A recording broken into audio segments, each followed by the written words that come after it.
Bonjour à tous, je dois dire que je suis très heureux de retrouver cet auditoire parce que je suis un professeur dans l'âme. On a raconté ma biographie, mais fondamentalement, j'ai été et je me sens toujours un enseignant. Et je suis toujours très heureux de retrouver des élèves ou des étudiants. Je voudrais saluer l'ancien recteur de Paris, Maurice Quenet, qui me fait l'honneur d'être ici.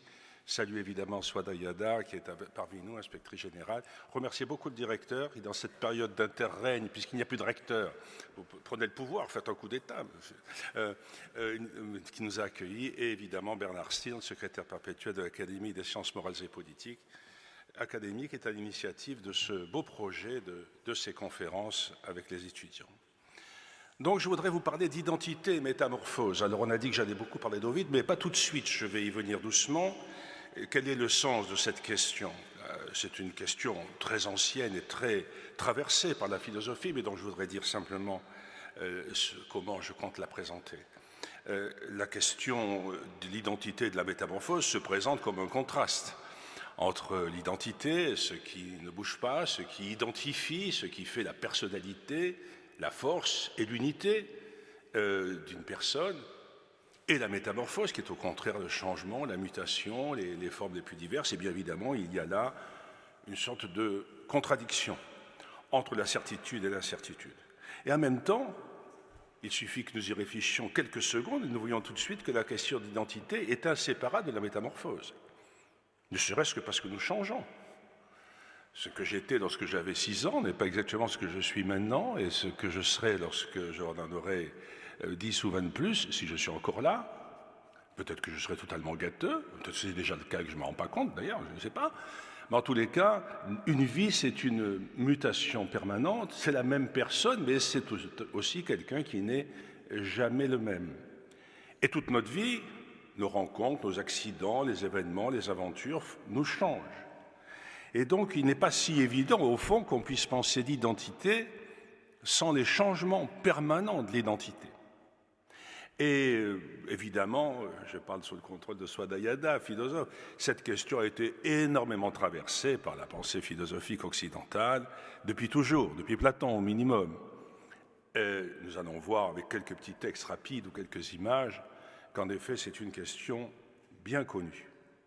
Alors, comment se résout-elle? Eh bien, elle se résout souvent en méditant au fond sur le fait que c'est une chance que nous changions pour rester nous-mêmes. Et que ce qui permet de le faire le mieux sentir, c'est évidemment l'expérience privée, mais c'est aussi peut-être une vision de la vie comme un éternel mouvement.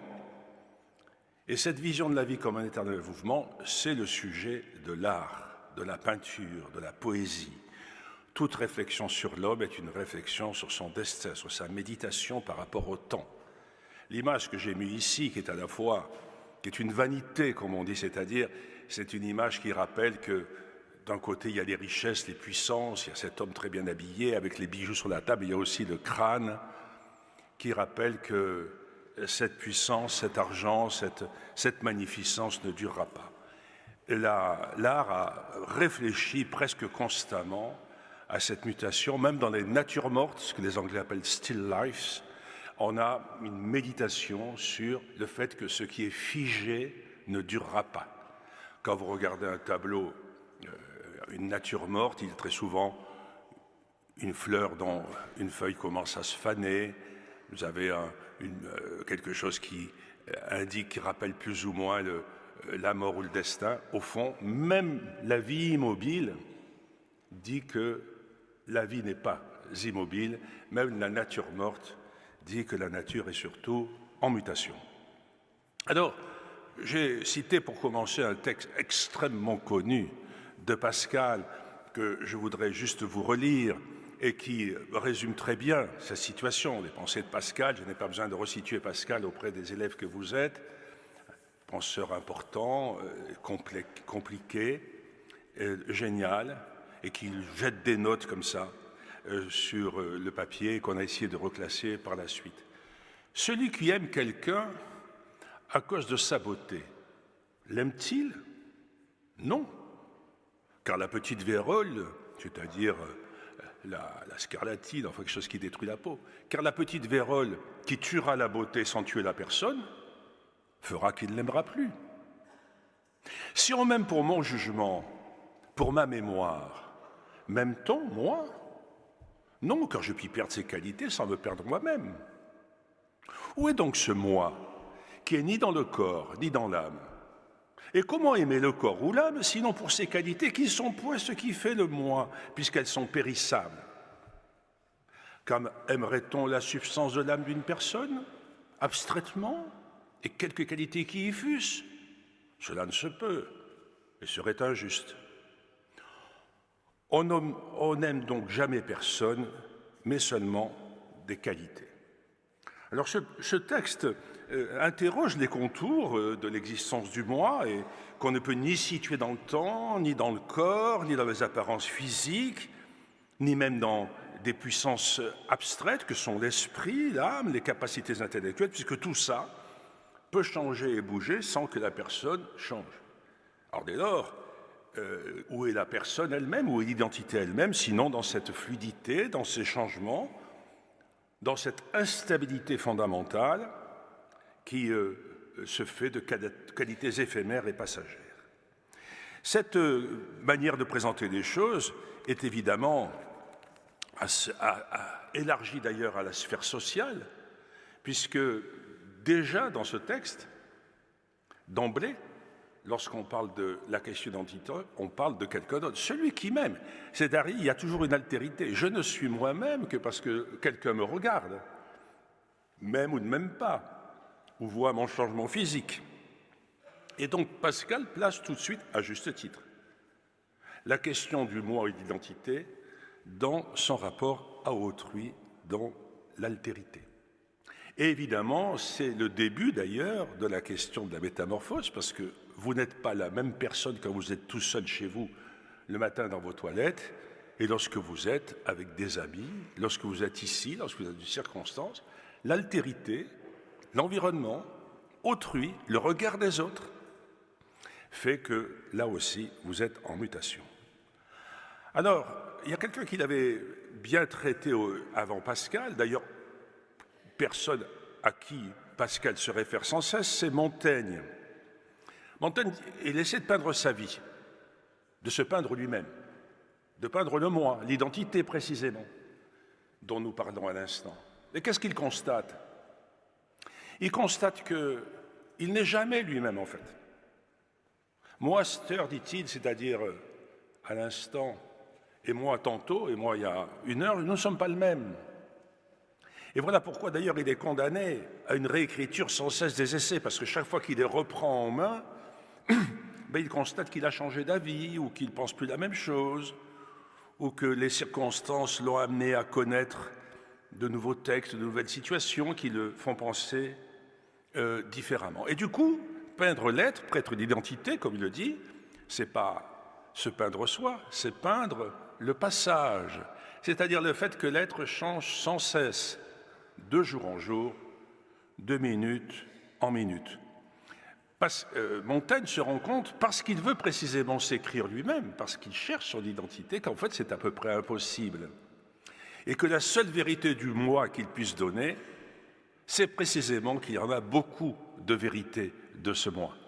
Et qu'elles sont tout le temps en train de changer, qu'il est tout le temps en train de se reconstruire, de se déconstruire. Et que la manière dont il se pense, en fait, est une succession d'inconstances, de fragilité. Il y a une très jolie phrase de lui, quand il relit le premier texte des Essais, quelques décennies après sa première édition, 20 ou 30 ans plus tard, 20 ans plus tard, il dit « Combien de fois ceci n'est plus moi ?» en se lisant lui-même, en lisant sa prose. Alors vous avez, là aussi je vous cite un petit texte que nous allons lire si vous voulez bien, qui ramène la question à la question de l'identité lorsqu'elle est pensée, lorsque je me pense moi-même, qu'est-ce que je pense? Sinon que je ne suis plus moi-même sans cesse, que je change sans cesse. Les autres forment l'homme, je le récite, et on représente un particulier, un homme particulier, bien mal formé, lequel, Si j'avais à façonner de nouveau, je ferais vraiment bien autre qu'il n'est. Mais oui, désormais, c'est fait. Or, les traits de ma peinture ne fourvoient point, ils ne trompent pas, quoiqu'ils changent et se diversifient. Le monde n'est qu'une branloire pérenne. Une branloire, c'est une balançoire, pérenne, perpétuelle. Tout y branle sans cesse. La terre, les rochers du Caucase, les pyramides d'Égypte, et du branle public et du leur. La constance même n'est autre chose qu'un branle plus languissant. Ce que nous croyons qu'il ne bouge pas, c'est que ça bouge très lentement. Je ne puis assurer mon objet. Il va trouble, échancelant, comme d'une ivresse naturelle. Je le prends en ce point, comme il est, en l'instant que je m'amuse à lui. Mais je ne peins pas l'être, je peins le passage, non le passage d'un âge en autre, comme dit le peuple, de 7 ans en 7 ans, mais de jour en jour, de minute en minute. Alors, inutile de dire que ce sujet est évidemment un sujet qui passionne la littérature. Si nous ne bougeons pas, si nous étions des statues, qu'aurions-nous à dire de nous-mêmes? De quoi parlerait-on? Que ferait un artiste? Que ferait un romancier? Que ferait un créateur? Que ferait un penseur, comme Montaigne, s'il imaginait qu'il puisse présenter une fixité définitive qui ne changerait jamais? Aussi, lorsqu'on va dans la maison de Montaigne, dans ma région d'origine, le sud-ouest, car je suis du sud-ouest, Montaigne a un château et l'endroit où il travaillait, sa librairie, était entouré d'une littérature très importante. C'était un intellectuel, sa bibliothèque. Mais il avait inscrit aussi au plafond, sur les poutres de sa librairie, sa bibliothèque, il appelait ça sa librairie, mais sa bibliothèque, il avait imprimé des citations qui toutes renvoyaient à la même idée, que j'ai mis ici, Epéco, je me tiens en équilibre. En fait, rien n'est constant. La seule chose qui soit constante, c'est que rien n'est constant. La seule chose dont on puisse être sûr, c'est qu'il n'y a rien de sûr. Alors on dira c'est du scepticisme. Soit. Mais on se souviendra que scepticisme, ça vient du verbe grec skepto qui signifie observer. Le scepticisme, c'est pas seulement douter, c'est constater objectivement que le monde change. Et qu'ici, on se mettait à ne croire qu'à une chose, qu'on ne veuille plus la quitter, qu'on ne veut plus s'en séparer, qu'on soit obstiné dans l'erreur, enfin pas dans l'erreur, qu'on soit obstiné, on confondrait la pensée avec l'idéologie. On confondrait la réflexion avec le préjugé.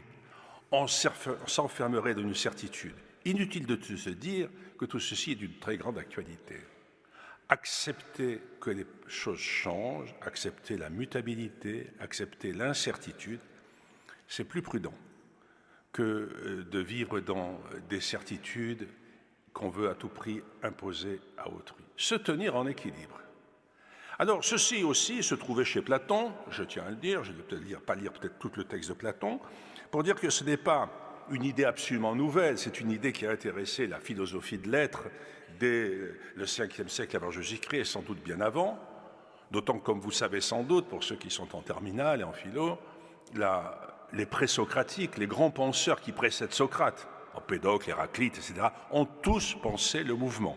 C'est une pensée du mouvement. Ce sont des physiologues à l'origine. Ils pensent la nature, la création, d'où ça vient, comment c'est fait. Et à partir du moment où on commence à penser la création, on pense évidemment à la mutation. La création, c'est un processus de mutation qui fait que les choses évoluent, alors avec des thèses les plus diverses, peu importe, mais le monde est toujours en train de bouger.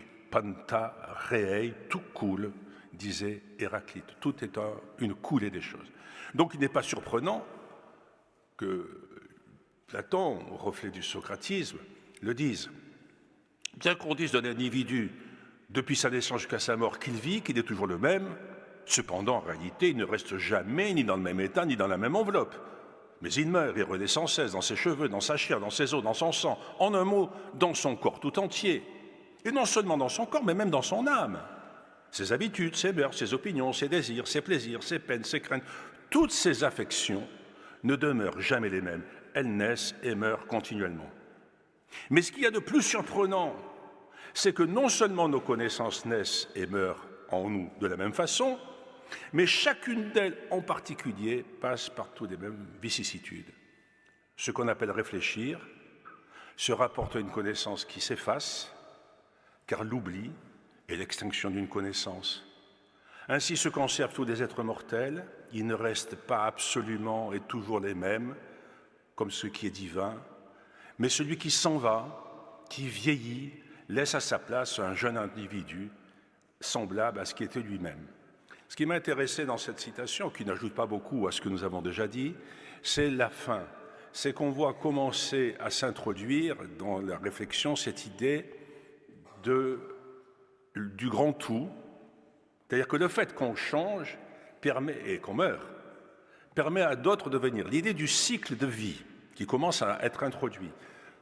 Celui qui vieillit s'en va et laisse sa place à un jeune individu. C'est la clé, évidemment, de ce que nous en avons tout à l'heure quand je parlerai de la métamorphose, qui est liée à ce qu'on appelle la métempsychose. C'est cette idée, au fond, que parce que les choses changent et parce que l'on meurt, viendront d'autres vies qui peut-être seront la réincarnation de ceux qui sont morts. Ça, c'est une question de crédulité, mais en tous les cas, vient d'autres vies, et que finalement, le grand tout, le grand cercle de la vie, l'immensité du temps, des existences, est comme l'identité d'un homme en mutation permanente. Alors, je reviens évidemment à la philosophie contemporaine qui a beaucoup traité cette question et qui a montré que ce qu'on appelle l'identité, c'est une sorte de mouvement perpétuel entre ce que je pense, moi, être mon identité, mais qui s'inscrit dans un ensemble, ma famille, mon pays, ma tradition, ma culture, mes proches, et qui s'inscrit aussi dans autrui, alors au sens philosophique, c'est-à-dire tout ce qui n'est pas moi et tout ce que je ne suis pas habitué à voir. Et de surcroît, ce regard qui se porte sur moi fait que je suis sans arrêt, au fond, interrogé par le regard d'autrui, et que même si je ne voulais pas penser mon identité, je suis condamné à y penser et à en constater la fluidité. Vous vous souvenez de la phrase célèbre de Sartre qui disait « l'enfer, c'est les autres ». Je la vois utilisée à toutes les sauces, partout, etc., avec un très vilain contresens. Qu'est-ce que l'idée de l'enfer, c'est les autres? C'est l'idée que l'enfer, ça serait que ce que nous sommes soit vu constamment par autrui, qu'on ne puisse rien cacher à autrui, qu'on ne puisse pas changer, qu'on soit transparent, la transparence absolue, et qu'on juge que chacun puisse voir à travers autrui et un regard qui le transperce sans que je puisse me défendre ou changer. Et autrement dit, que je sois vu dans une fixité totale et complètement transparente. Ça, c'est l'enfer. Et c'est ce que raconte Huis clos d'ailleurs, puisque les gens qui sont en enfer dans la pièce Huis clos, ce sont des gens qui ne peuvent pas se mentir les uns aux autres. Donc cette question est une question centrale, évidemment. Et vous observerez que, si on oublie Pascal, Montaigne et Platon, qu'on trouvera dans l'actualité absolue, on trouvera cette question, puisque les méthodes modernes de communication ont exagéré, je ne sais pas comment dire, fait grossir la transparence, le fait de tout savoir sur tout, la discrétion, l'exposition de la vie privée, et que pour Sartre, c'était précisément ça, l'enfer. Virginia Woolf l'a résumé d'une très jolie phrase que j'ai citée ici, que je vous ai marquée, c'est elle que vous voyez au milieu de la ligne du bas. Pour être moi-même, j'ai besoin de l'éclairage d'autrui. Je ne puis donc pas être entièrement sûr de ce que je suis. Quelqu'un qui se retirait pour penser soi-même, peut-être arriverait-il c'est ce que font les moines, les ermites, que sais-je, mais comme c'est quand même pas la majorité de l'espèce, au quotidien, nous sommes sans arrêt obligés de subir l'éclairage d'autrui qui fait que nous sommes dans une mutation. Nous sommes comme une image moirée, une image qui vibre sans arrêt selon le regard des autres. Et d'ailleurs, nous changeons selon la personne en face. Vous n'êtes pas le même, chacun d'entre vous, selon que vous êtes avec un ami ou avec un inconnu, un adulte, votre un professeur ou votre confesseur, ou je ne sais quoi, nous ne sommes pas le même selon la personne avec qui nous sommes, évidemment. Heureusement, d'ailleurs, sinon nous passerions pour des malautrus. D'ailleurs, dans le trouble de la sphère autistique, qui est un trouble complexe et très, il y a ce phénomène très particulier qu'on a dans l'autisme, du fait que les gens qui sont atteints d'autisme, qui sont souvent des gens extrêmement intelligents en demeurant, ils ne font pas la part de ce qu'ils sont quand ils sont tout seuls et quand ils sont avec autrui. Et du coup, ils paraissent totalement déconcertants. On dit, mais qui c'est ces gens, comme ils sont bizarres. Parce qu'ils sont tout le temps eux-mêmes. Alors, je l'ai mis ici, cette notion d'autrui est une notion tout à fait connue. Je vous ai mis au milieu une image du portique pour rappeler tout ce que nous devons à l'Antiquité grecque et surtout cette image que Sartre avait commentée lui-même, au fond, où on voit un homme qui se vit comme dénoncé par la foule. C'est évidemment une fiction, n'est-ce pas? C'est une illustration du fait que, au fond, tout le monde toujours nous montre plus ou moins du doigt. Alors, pas toujours, mais la solitude, l'être dans sa solitude, se vit comme étant regardé et dénoncé par autrui. D'où la question de la métamorphose. Puisque, au fond, c'est même pas une question, c'est même pas une idée à moi quand on dit pourquoi vous parlez d'identité métamorphose, parce qu'on ne peut pas parler de l'un sans parler de l'autre. D'où cette idée que pour les artistes, pour ceux qui ne sont pas philosophes, ou qui le sont mais pas complètement, et qui s'intéressent à une réflexion sur la nature humaine, qui veulent penser la beauté, qui veulent penser l'art, qui veulent méditer d'une manière non rationnelle sur le destin, eh bien arrive aussitôt la métamorphose, puisque précisément, nous avons montré, nous venons de dire, qu'il y a d'autres façons de penser l'être que mouvons. Alors, on a dit, on va parler d'Ovide sans doute, mais avant de parler d'Ovide, il faut savoir que la métamorphose, c'est au cœur de toute réflexion sur l'identité. Lorsque vous lisez un conte de fées, lorsque vous lisez un roman, tous racontent une métamorphose. Ce qu'on appelle les Bildungsromans, les romans d'apprentissage, on prend quelqu'un à 14-15 ans, le conduit sur sa vie, et on voit comment il change à travers une histoire personnelle, traversée d'aventures, de rencontres, d'amour, de vengeance, de solitude, de rencontres nouvelles, de réussites ou d'échecs. Tous les romans de Balzac racontent ça, tous les romans de Dumas racontent ça, tout le romanesque raconte ça. Le roman tout entier, c'est toujours, sans exception, une métamorphose. Pire, parfois c'est même la volonté de comprendre comment j'ai changé sans m'en être rendu compte. Proust, tout le roman proustien, que vous avez commencé à aborder, La recherche du temps perdu, c'est une longue histoire pour finir par comprendre qu'on a sans cesse changé. Et tout à fait à la fin du roman proustien, le narrateur, il descend d'une calèche, il marche sur des pavés qui sont mal équarris, il fait un faux pas. Il dit, mais oui, je faisais ce faux pas chaque fois que je marchais à cet endroit. Enfin, je comprends pourquoi, je me souviens. Ou la fameuse scène que vous connaissez tous, de la madeleine trempée dans du thé, chez sa grand-mère. Il mange cette madeleine, il dit, mais ce goût, ça me rappelle quelque chose. Ah oui, c'est vrai, c'est quand j'étais enfant. Ma grand-mère, ma mère me faisait tremper un peu de madeleine, je goûtais ça. Où c'était déjà? Ah oui, c'était à Combray. Et qu'est-ce qui se passait à ce moment-là? Et il y avait tout Combray, c'est-à-dire toute la ville de son enfance, dans une tasse de thé et dans un petit morceau de madeleine. Eh bien, la métamorphose, au fond, c'est la littérature. Si vous pensez les choses de l'art, les choses de l'esprit, les choses de la littérature, vous pensez métamorphose. Et d'ailleurs, lorsque vous avez des rêves, vous en avez. À quoi rêvez-vous?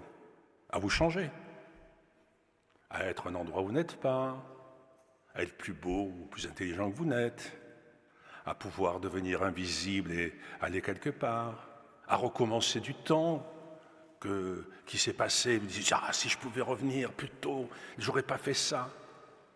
Tous vos fantasmes, tous vos rêves, tous vos désirs sont habités par l'idée de changement. Alors évidemment, la mythologie, la littérature, l'art s'en est profondément chargé. J'ai mis comme image à gauche la Métamorphose. Métamorphose, c'est un livre sur la métamorphose, c'est pas un livre sur Ovide. Le mythe de Narcisse. Narcisse, il est si beau que quand il se regarde dans un miroir, dans l'eau en l'occurrence, dans une eau de fraîche, il se trouve tellement beau, en vrai narcissiste qu'il est, Narcisse, qu'il tombe amoureux de lui-même, qu'il veut s'embrasser et qu'il en meurt.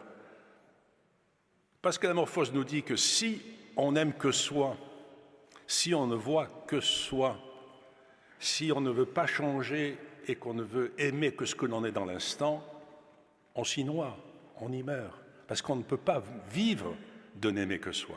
Ça ne marche pas. Et le narcissisme est lui aussi une manière de dire le besoin de la métamorphose. La métamorphose de Narcisse elle-même est une méditation sur la métamorphose. Alors, vous avez en bas de ces premiers dessins où on voit un homme qui devient un cerf, et qui va être ensuite mangé par ses chiens qui ne le reconnaîtront pas. Je ne vais pas détailler les grandes figures mythologiques, je ne vais pas vous faire un cours de mythologie, mais nous retrouverons plusieurs fois cette idée. Et ce qu'il faut dire en plus, qui complique les choses, c'est que la métamorphose, ce n'est pas un mythe, c'est d'abord une réalité. Je vous ai mis là le papillon qui sort de sa chenille. C'est une métamorphose, hein. Vous avez une petite chose molle, une espèce de larve qui se durcit, puis qui petit à petit se construit, puis un jour elle s'ouvre, et pouf, il y a un papillon qui sort. C'est une métamorphose. Et les images que je vous ai mises en bas, qui sont des images empruntées à un livre illustrant la question de la métamorphose, montrent aussi que dans nos mythologies propres, il y a des métamorphoses qui disent quelque chose de la nature humaine. Vous avez le loup-garou, par exemple, en bas. Ah bien, le loup-garou, ça n'existe pas, bien entendu. Bon, enfin, un serial killer, c'est un loup-garou. Autrement dit, il y a, ou la menthe religieuse, la femme destructrice, que l'on va retrouver tellement dans les littératures. Bref, au fond, il faut d'abord dire que si la métamorphose est un mythe, et si elle va être merveilleusement illustrée par la littérature et par tant de textes, elle est d'abord et aussi une forme de réalité, une réalité physiologique, une réalité naturelle et une réalité aussi à caractère psychologique. Alors, voilà pourquoi tous les auteurs s'en sont occupés. Kafka, évidemment, la métamorphose de Kafka, texte très sombre.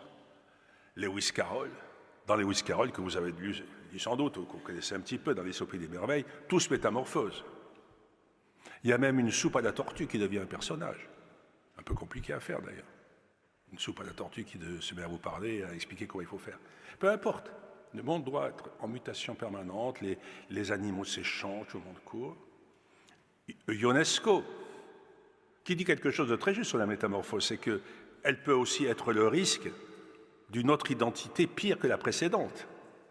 Lorsque tout le monde commence à devenir plus ou moins rhinocérote, la rhinocérite, c'est-à-dire en fait le conformisme, la soumission. Comment des nations tout entières, des gens raisonnables, se sont fait enfermer dans des idéologies mortifères, le nazisme, que sais-je. C'est la question que pose le rhinocéros.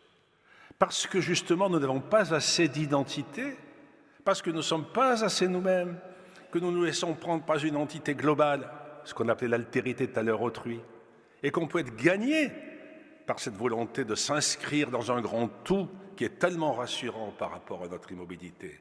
Moi, c'est la définition parfaite du totalitarisme. Et le totalitarisme, c'est plus compliqué à changer que la tyrannie.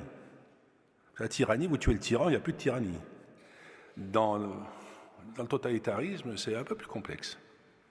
La métamorphose, donc, a traversé tous les sujets littéraires, la fantasmagorie de Lewis Carroll, génie absolu, grand mathématicien, celle de Kafka, qui au fond dessine le totalitarisme des sociétés modernes, Ionesco, qui n'est pas loin de faire la même chose, évidemment Shakespeare, la métamorphose de Shakespeare, qui est la féerie même, et qui lui permet d'expérimenter dans sa ces pièces toutes les figurations de l'individu. Alors, il y a des éléments centraux dans la vie des êtres qui sont les mêmes éléments que ceux qui deviennent les thèmes principaux de la littérature ou de la poésie. L'amour, par exemple, c'est un sujet pour vous, pour moi, mais c'est le sujet de la poésie. Enlever la poésie amoureuse de la poésie, il ne restera pas grand-chose. Ces grands phénomènes, aimer, être passionné, croire, c'est ce qui nous change le plus. Aimer, c'est n'être plus soi-même, c'est changer. Voilà pourquoi les images de l'amour ont toujours été des images, dans la figuration mythographique, mythologique, assez violentes. Eros, que vous avez ici, pour jeter l'amour, il transperce, il envoie une flèche et il vous traverse en deux. Il traverse votre peau. Il y a un psychanalyste qui s'appelait Didier Anzieux, qui a théorisé cela dans un livre qui s'appelle « Le moi-peau » et qui expliquait que l'amour, évidemment, c'est le désir de la peau de l'autre. Le voir et être nu avec lui, c'est ça aimer ou désirer. Mais qu'aussi, c'était ce qui commence par avoir transpercé cette peau, qu'il l'avoir détruite. Et il rappelait que dans les grandes mythographies, l'histoire d'Oedipe, par exemple, Oedipe, il est au pied percé, il se perce les yeux. L'amour, tel qu'il est vu dans la littérature, dans la mythographie, l'amour-passion, est aussi une transverbération. Et même dans la peinture religieuse, dans les grands mystiques, c'est de l'amour aussi, dans les piétas. Il y a une figuration de l'amour divin comme transperçant la personne. C'est donc, il y a une violence dans cette métamorphose, et il y a une violence qui est réaliste au fond. Pensons que la métamorphose, c'est quelque chose qui est si puissant que c'est comme une force qui nous contraint. Évidemment, la poésie, la littérature en a fait, comme vous savez, des tonnes et des tonnes sur ce sujet. Vous avez certainement lu des poèmes qui tous disent ça. Depuis Ronsard, j'ai l'âme d'un regret si touché que je me sens aujourd'hui traversé. Ronsard. Vous allez lire ça chez tous les romantiques. Bon. Sujet classique, votre professeur de littérature vous donnera 2 ou 3 000 exemples dans la seconde. Ce que montre le dessin de Magritte en haut, c'est qu'il n'est pas certain que ce rapport amoureux, pour autant, nous dévoile à autrui. On s'aime, on est passionné, on est transversé par cette passion qui nous attire à l'autre, mais est-ce qu'on se connaît parfaitement? Est-ce qu'il n'y aura pas des surprises? Bien sûr que si, il y aura des surprises. On se fâchera, on se disputera, on découvrira que l'autre n'est pas le même.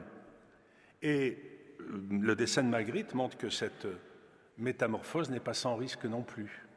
Aimer, c'est sans doute le premier chemin vers la métamorphose, mais ce n'est pas le dernier et ça ne règle pas tout, bien au contraire.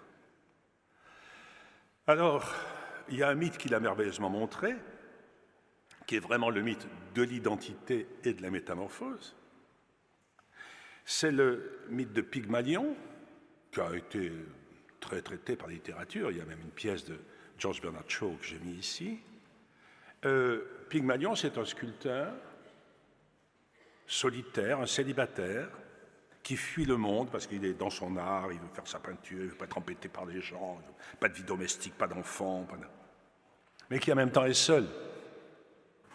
Et qui petit à petit se met à aimer ce qu'il fait. Il aime ses statues, il aime ce qu'il sculpte.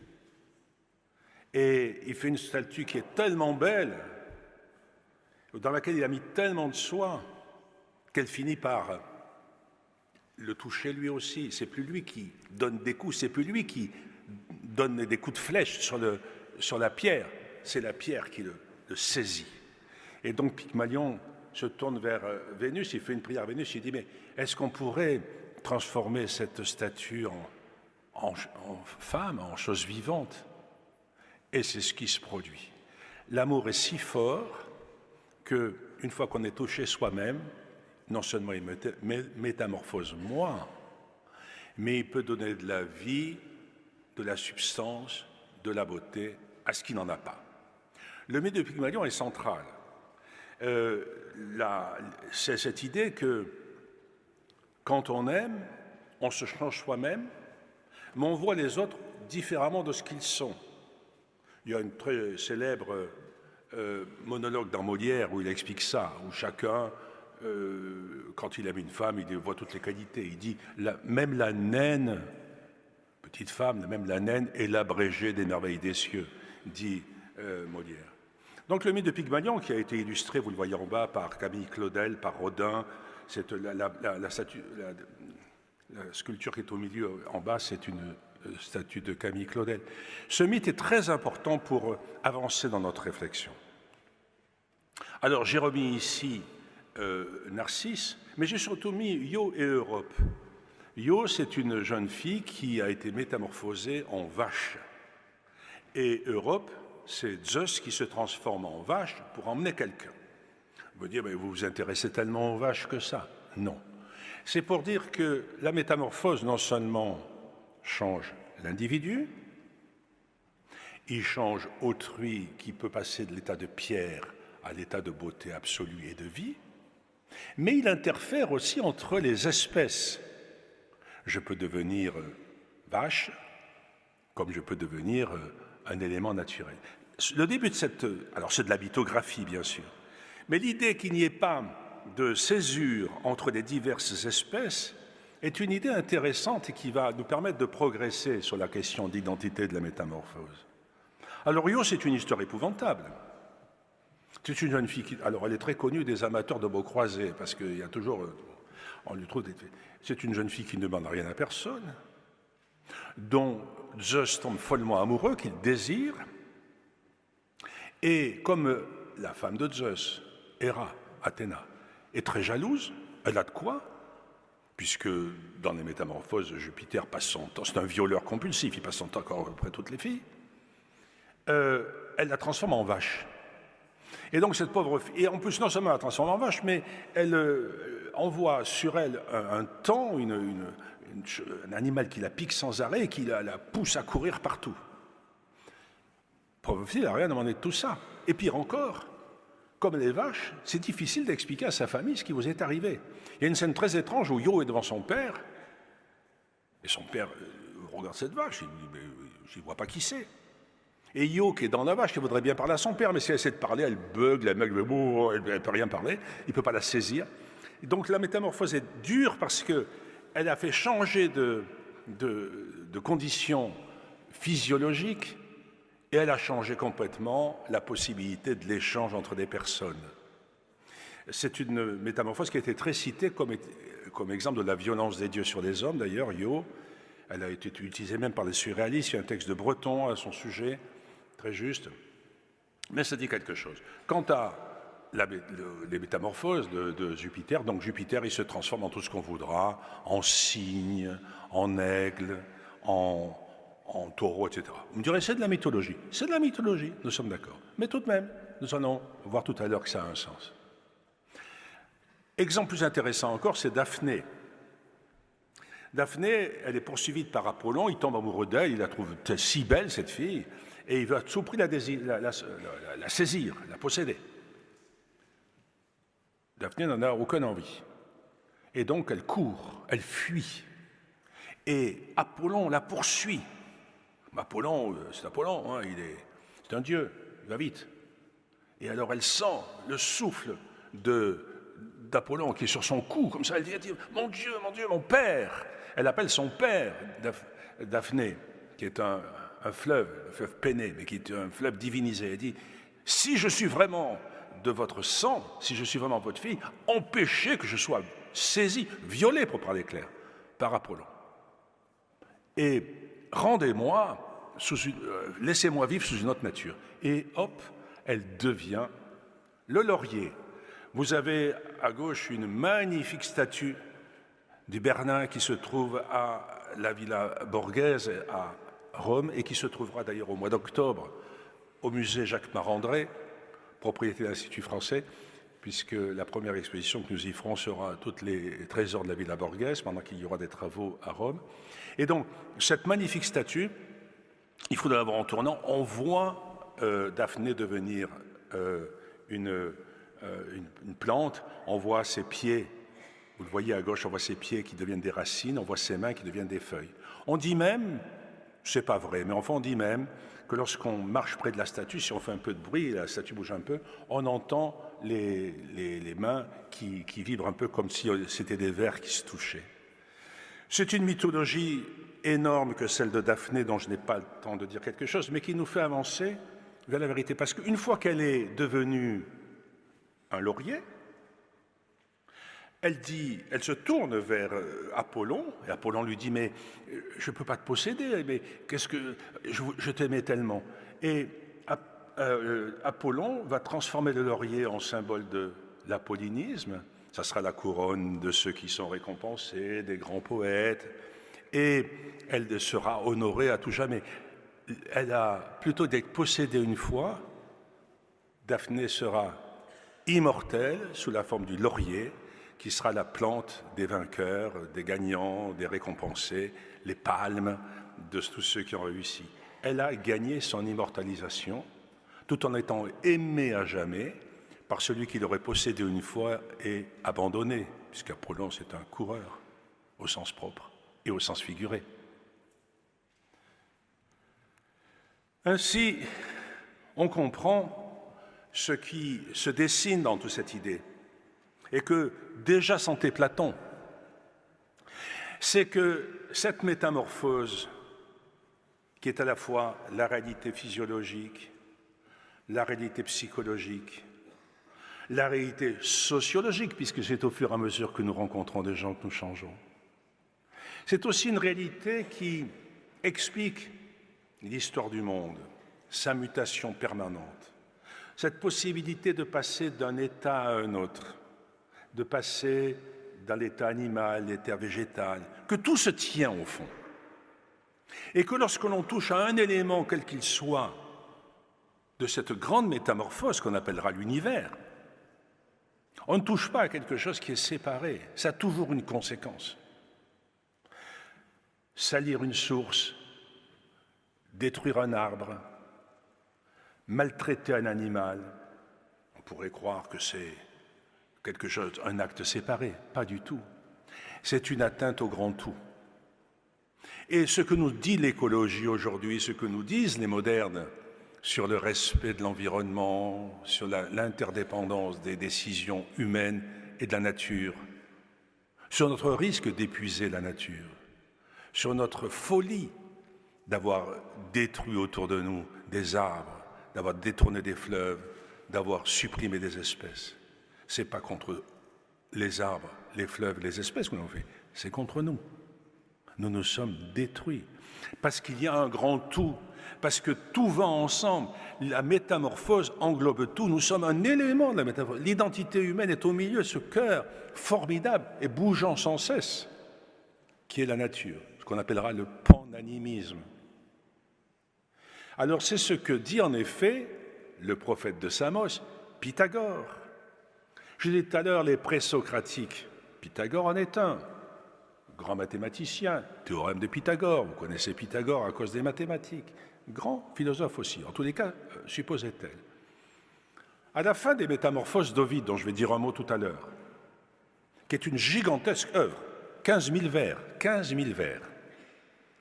dans lequel Ovide prétend raconter l'histoire du monde à travers des successions de métamorphoses, depuis la création du monde jusqu'à son temps, jusqu'à l'époque où il vit, où Auguste et où César, à sa mort, est transformé en astre. C'est ce qu'on croyait, l'apothéose. Il raconte donc tout par métamorphose. Et à la fin, il dit, mais qu'est-ce que je vous ai raconté là ? Je vous ai raconté le fait que tout renaît sans cesse, que lorsqu'une âme meurt, elle va dans une autre âme et elle revit, ce que croient d'ailleurs les orientaux. Le contemporain le plus exact de Pythagore, quelques années près, c'est Bouddha. de manière intéressante. À l'autre bout de l'univers, quelqu'un dit la même chose que Pythagore. La métamorphose, en fait, c'est la réincarnation, c'est le fait que nous sommes tous changeants. Alors vous avez en haut à gauche une image, une peinture du 19e siècle qui illustre cette espèce de prophétie de Pythagore. Pythagore était un mage aussi pour les latins et pour les grecs, qui pensait cette universalisation du monde avec des gens qui chantent autour de lui, c'est une sorte de secte. Vous avez sur la droite ensuite une image de ça, voilà le vieux qui petit à petit meurt, qui passe, et son âme repart et un enfant renaît. Je ne vous demande pas de croire à la réincarnation, c'est pas ce qui m'intéresse ici, vous avez le droit d'y croire, il y en a qui y croient d'ailleurs, ou à la métempsychose, c'est pas le sujet. C'est dire ce que ça nous aide à penser de l'univers, le prophète de Samos. Et du coup, les grandes thématiques qui réunissent la mythologie et l'art sont au fond pythagoriciennes. L'exemple le plus typique, évidemment, c'est le mythe d'Orphée. C'est qui Orphée? C'est un poète, un grand poète. Mais il est tellement fort, tellement puissant, parce qu'il joue de la lyre, que tout le monde change, que les identités changent, et qu'il séduit tout le monde. Alors, non seulement les hommes et les femmes, évidemment, mais les animaux. Les lions, les fauves, les animaux les plus sauvages viennent se pencher contre lui, l'écoutent comme ça. Vous les avez là autour. Hein. En haut, vous avez même le griffon, là, en haut à droite. Et même plus que ça, il est tellement puissant, sa poésie est tellement forte, ce poète est si charmant au sens étymologique, il est capable d'imposer un tel charme, une telle incantation, qu'il peut aussi aller chez les morts et en revenir, et même ramener sa femme. C'est ce que montre l'image de droite, le mythe d'Orphée et Eurydice. Eurydice a été piqué par un serpent, son âme part vers les enfers, Orphée est désespéré, et il part aux enfers en chantant, et même quand il rentre dans les enfers antiques, Cerbère, l'horrible chien à 3 têtes qui est à l'entrée des enfers, se met à le câliner, il va jusque chez Hadès, le roi des enfers, ou Pluton, qui charme, ils sont tous en pleurs, il dit, bon, reprends ta femme, qu'elle retourne à la vie. Mais surtout, tu ne te retournes pas tant qu'elle n'est pas sortie. Et il la ramène, vous le voyez, il la ramène des morts. Sauf qu'il fait l'erreur de se retourner trop tôt. Lui, il est déjà dehors, pas elle encore, et donc elle retourne au royaume des morts. Mais la question n'est pas là. La question, c'est que ce mythe-là, il prolonge ce que nous disons sur Pythagore. C'est-à-dire qu'en fait, la métamorphose est au fond, ce qu'elle veut au bout de tout, c'est nier la mort. Pythagore, en disant que celui qui meurt voit son âme migrer dans une autre forme de vie, et Orphée qui dit que grâce à la beauté, grâce à une vie sainte, grâce à une vie d'art, au fond, on peut vaincre toutes les adversités, on peut vaincre la mort. Il y a donc une forme de religion au sens propre.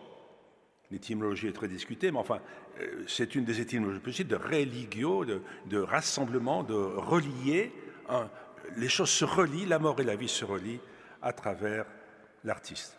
Alors, le mythe d'Orphée, il est partout. Il est dans la littérature antique, au point même qu'on parle d'orphisme. Je ne sais pas s'il y en a parmi vous qui font du latin, je l'espère. Lorsqu'on étudie la poésie latine, Virgile, Horace, on parle d'orphisme. Orphée est partout. C'est un mythe qui a traversé le pétrarchisme, la Renaissance, et qui s'est redéveloppé évidemment au XIXe siècle d'une manière très importante. Les tableaux que vous avez ici sont des tableaux qui ont été peints au XIXe siècle, à la fin du XIXe siècle. Et vous connaissez évidemment le poème de Nerval, El Dedicciado, et j'ai 2 fois vainqueur traversé l'Achéron, modulant tour à tour sur la lyre d'Orphée les soupirs de la sainte et les cris de la fée.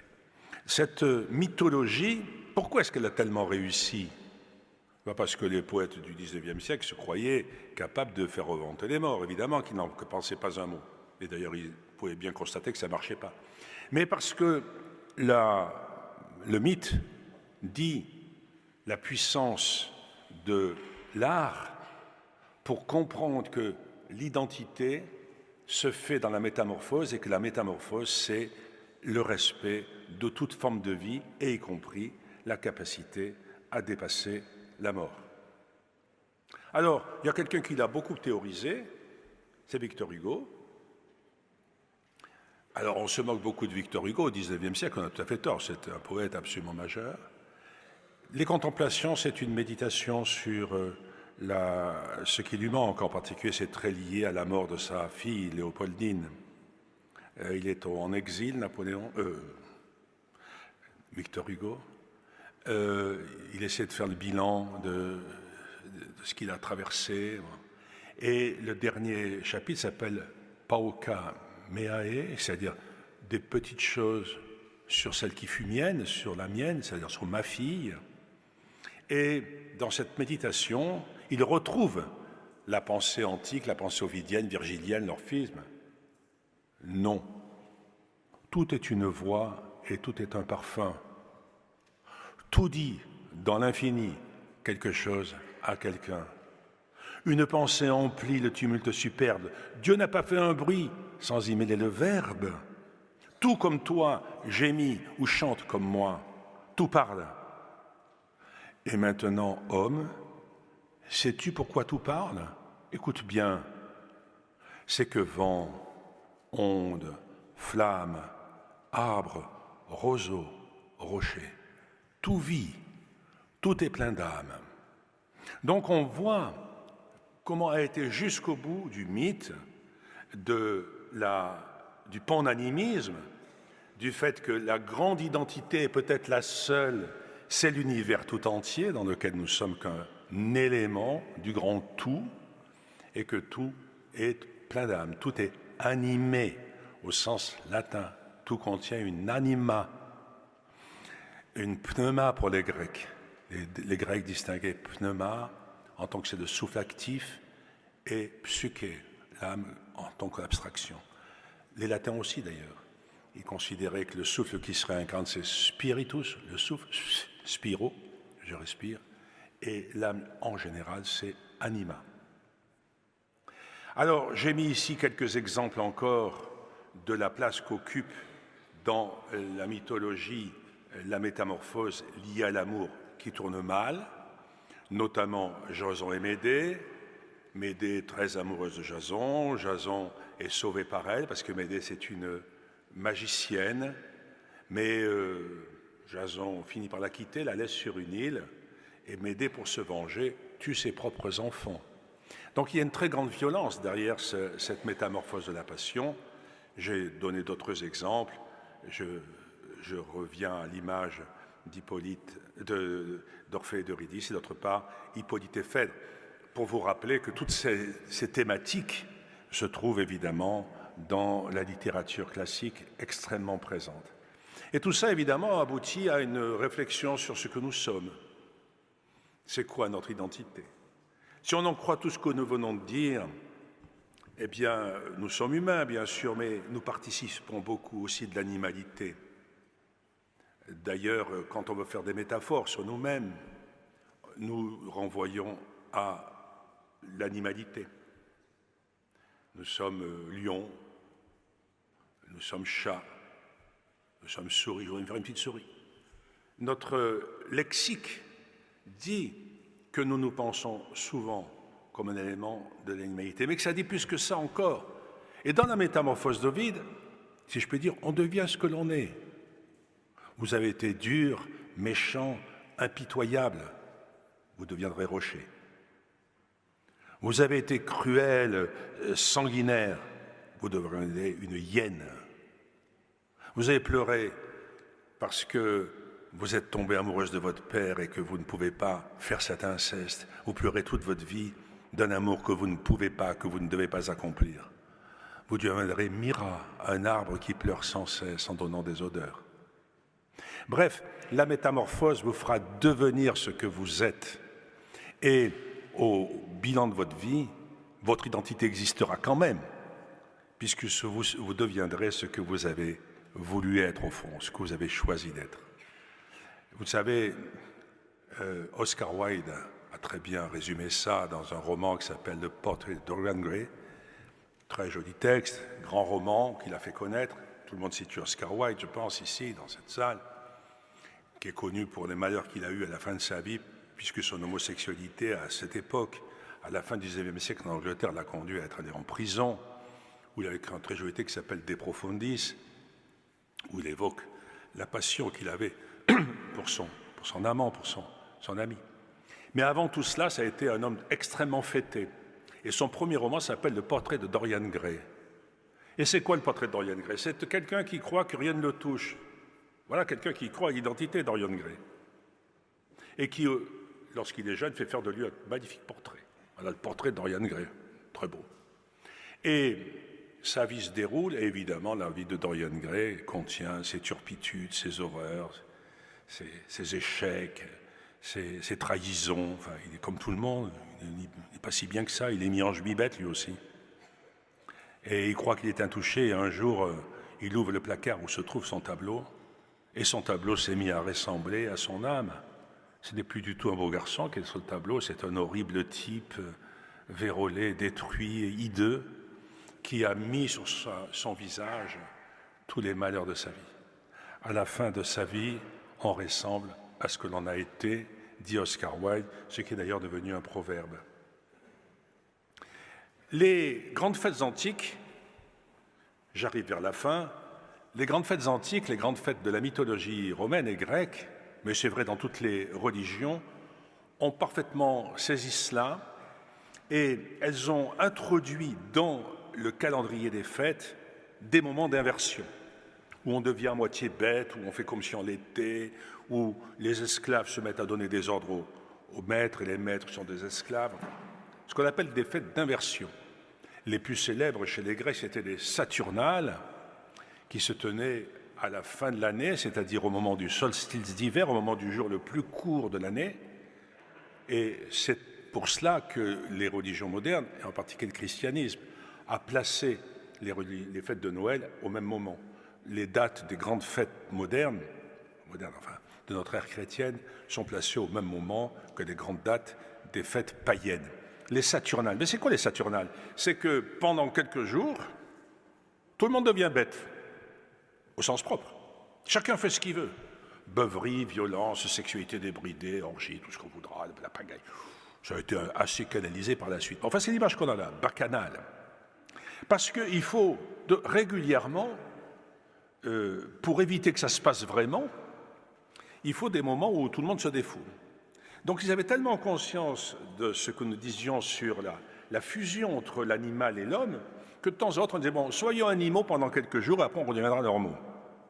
Et un grand nombre de fêtes antiques sont de cet ordre-là. Je cite évidemment les Saturnales, qui sont les plus connues, où on chantait un hymne qui est extrêmement célèbre, Yo, Yo, Saturnales, Yo, qui était un hymne connu de l'Antiquité.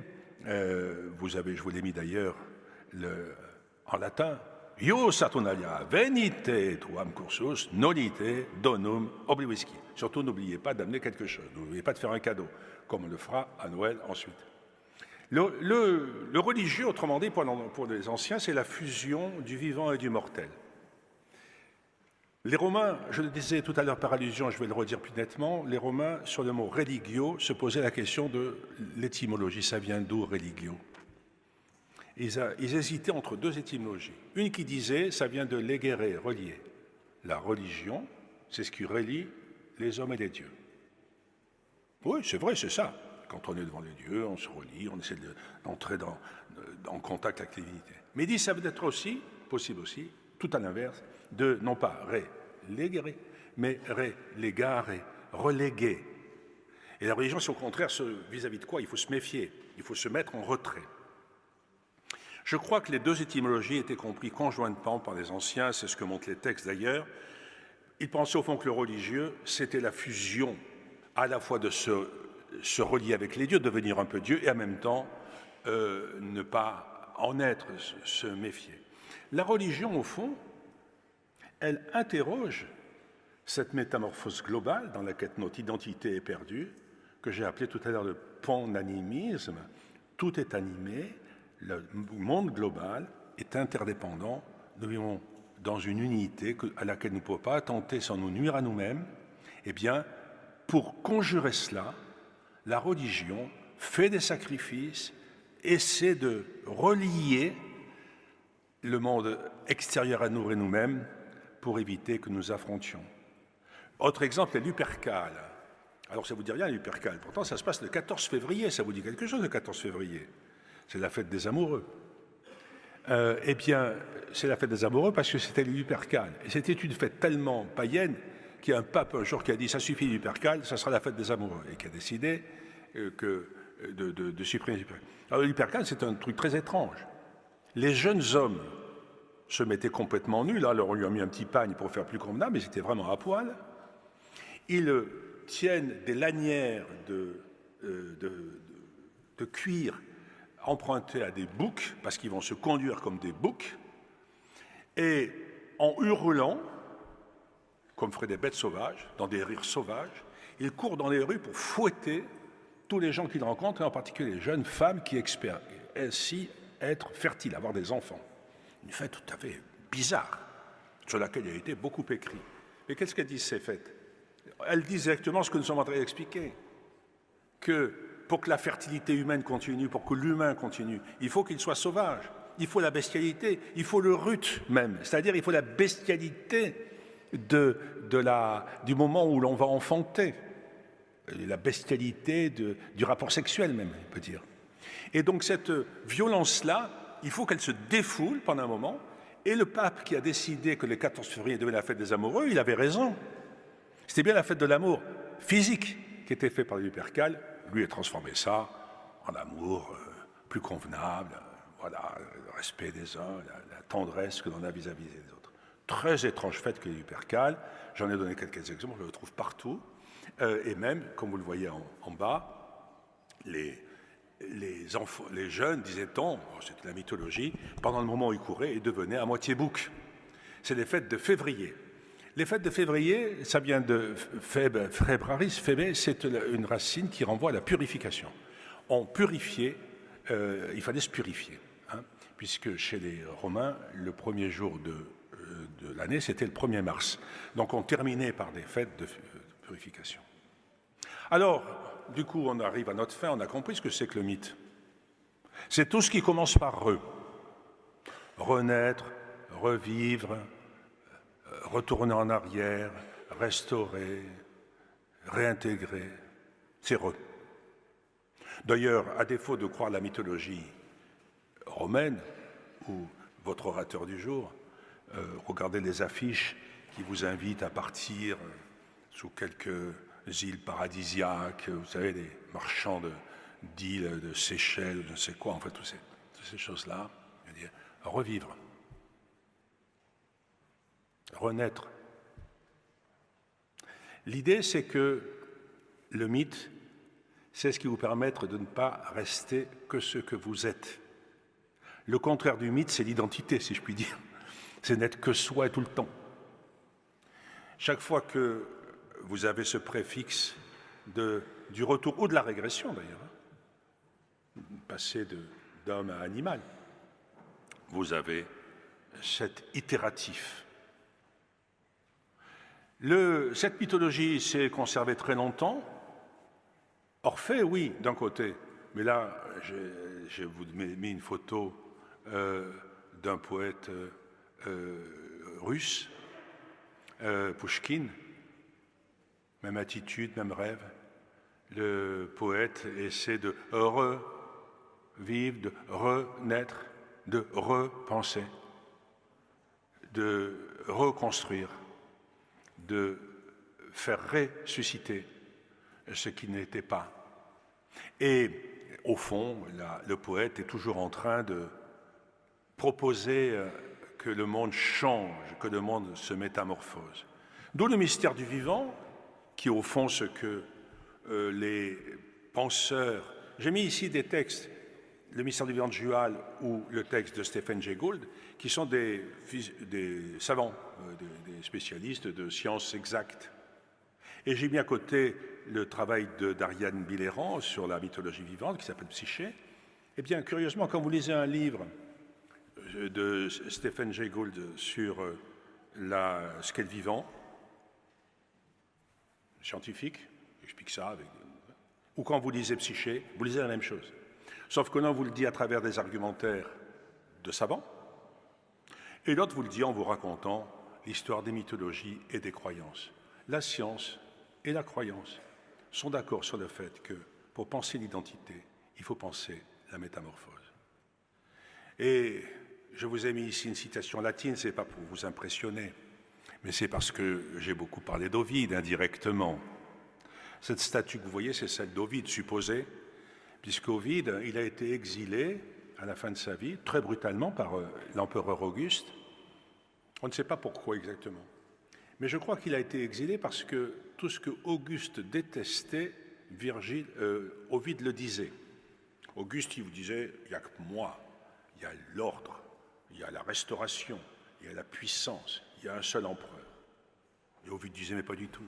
Il y a de la vie partout, il y a du vouloir vivre, du désordre, de la confusion, de la passion, de l'amour, de la sexualité. Tout bouge sans arrêt. Mon pauvre Auguste, tu crois que le monde ne bouge pas parce que tu es là, mais tu mourras toi aussi, tout changera, tout passera. Au bout d'un moment, ça a fini par lui chauffer les oreilles à Auguste. Il dit très bien, hop, en exil. Et donc, il a été exilé sur le pont Euxin, c'est-à-dire sur la mer Noire, aujourd'hui en Roumanie, exactement, à Constanța. Et c'est là que se trouve cette statue Constanța. Il a été très malheureux parce que c'était un homme qui vivait dans un univers extrêmement fortuné, c'était un patricien.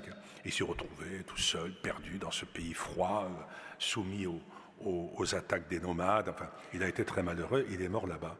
Et on avait ces statues. Mais je vous ai mis le dernier vers des métamorphoses. Je vous l'ai dit, 15 000 vers. Et voici ce qu'il dit. Siquid habent veri Watum praesagia vivam. Alors, est-ce que quelqu'un est capable de traduire ça ici? Ah, un silence se fait. Non, personne. Siquid veri, si quelque chose de vrai, Watum praesagia, les présages des devins, des poètes, habent, contiennent. Si les présages des devins contiennent quelque chose de vrai. Vivam, je serai immortel. Je vivrai. C'est ça la promesse de l'art, c'est ça la promesse de la poésie, c'est peut-être ça aussi la promesse de la vérité de l'humanité. Si nous respectons ce grand tout, cette gigantesque métamorphose continuelle que nous sommes dans un ensemble lui-même mouvant, alors nous serons un peu immortels. Je vous remercie de votre attention.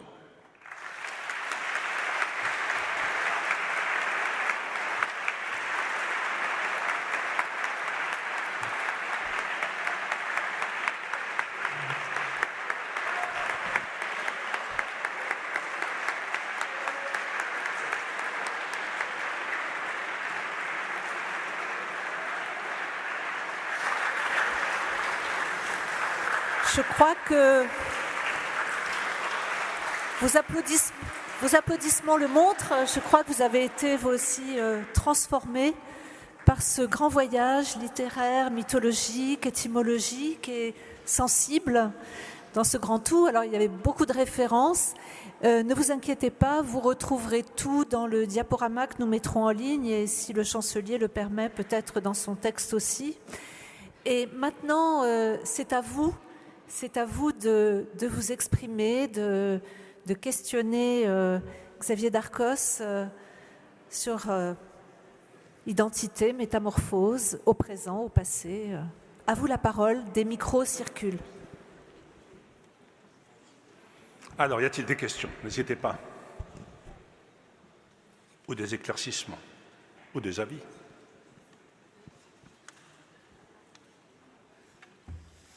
En attendant, parce que... Ah, voilà, une première question, ici.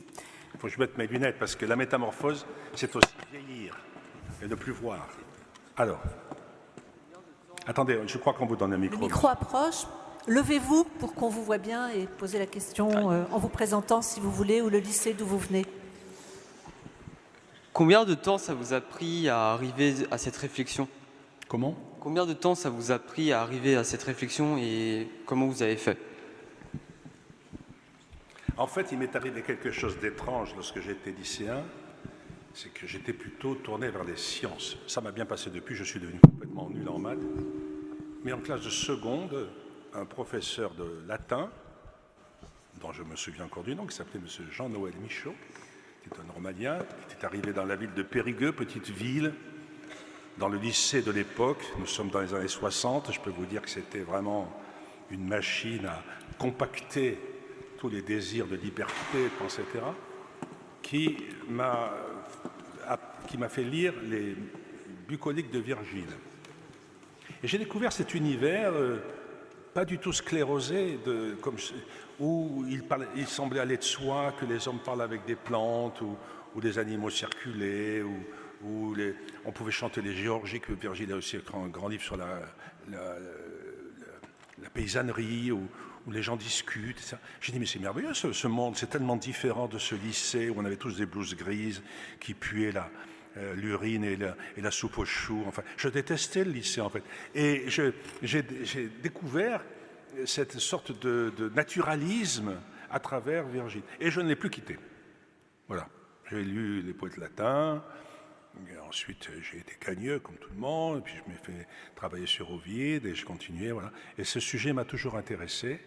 Et voilà pourquoi j'ai toujours été très sensible, en particulier au respect de l'environnement, qui est un sujet qui me préoccupe aussi, pas du tout parce que je suis, je ne sais pas quoi, un soulèvement de la Terre, mais parce que je pense que nous nous nuisons à nous-mêmes quand nous obéissons cela.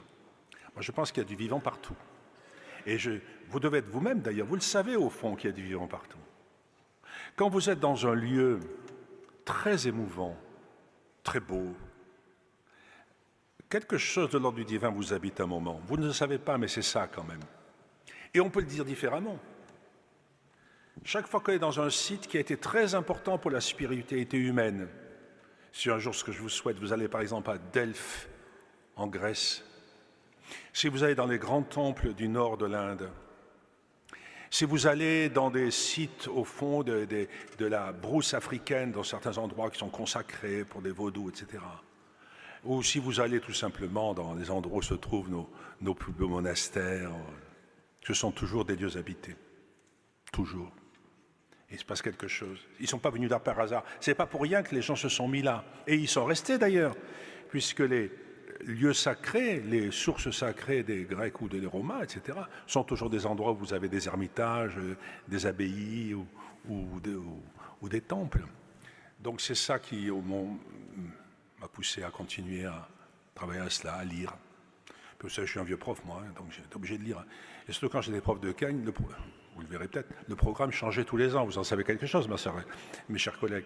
Et donc, on finit par lire beaucoup de choses, bon gré, mal gré. Alors, quand on arrive à un certain âge, on finit par s'être renseigné un peu. Était ça votre question, mademoiselle? Notre question, mademoiselle, faites passer le micro, s'il vous plaît. De voisin en voisin. Levez la main pour qu'on vous identifie bien. Voilà, le micro arrive.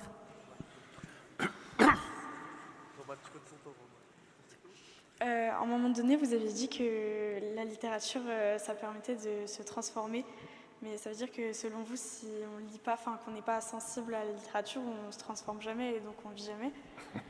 Je parlais de ceux qui écrivent, vous remarquez. Hein. J'ai dit que la littérature, j'ai dit ceci, que je crois défendable en tout cas, que la littérature raconte une métamorphose. Tout récit raconte un changement. Ça a même été théorisé par ce qu'on appelle les formalistes, hein, notamment l'école russe, sur la théorie du conte, ce qu'on appelle la morphologie du conte.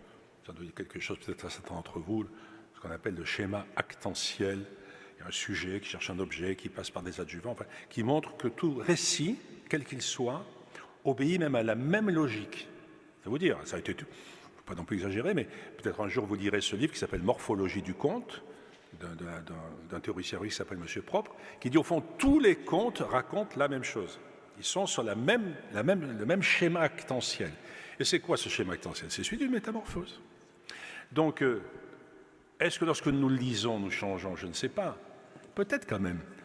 Quand vous lisez un très beau roman, vous vous incarnez dans le héros un peu, hein, pendant un moment en tout cas. Vous êtes un peu lui, vous vivez comme lui.